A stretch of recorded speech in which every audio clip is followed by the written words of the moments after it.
To make the base for the pork tenderloin, you want a cup of broth, and I've used a bouillon. You could use a prepared broth, whatever you might have.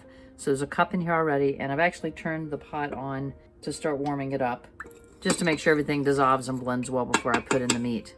So to this, I'm going to add a few spices, and you can mix these up if you want. I'm going to add a ½ teaspoon of garlic powder, a ½ teaspoon of ground sage,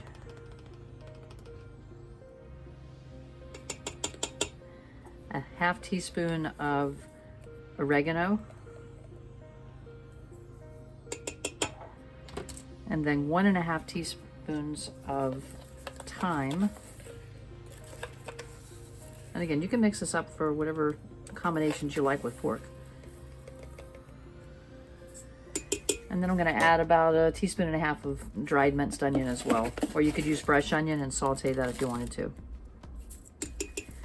So we're going to mix all that together and let it warm a little bit before we add in the pork.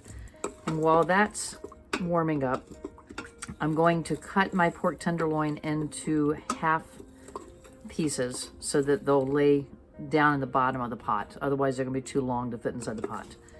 So I'll be back in just a minute when this warms up and I have the pork cut. So now that the broth is warm and all the spices have blended in there, it smells really good. So you can get an idea of what it's going to smell like and taste like. And now we're going to add the pork tenderloin.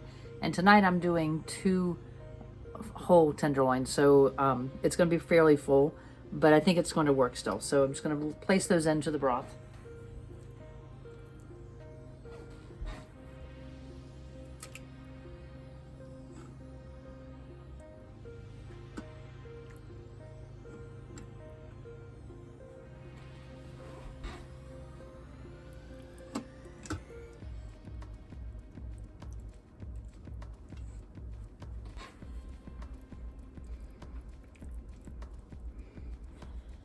Then we're going to cover the pot and set it for 20 minutes on high.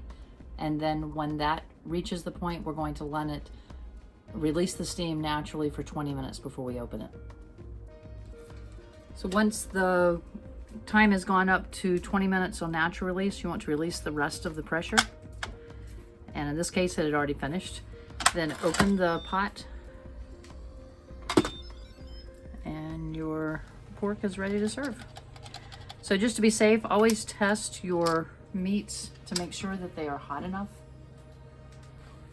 And I'm going to use an instant thermometer, a digital thermometer that works really well. I'll put a link for this down below in the comments if you want to see the one that I'm using.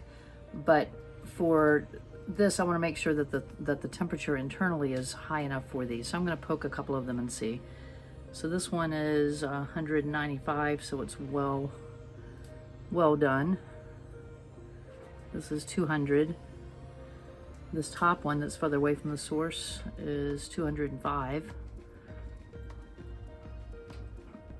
So all of them are right at 200 to 205. So plenty done in the middle, but you do always just want to check. And if not, then I would close it and put it back in for 5 minutes just until it gets to that temperature that you need.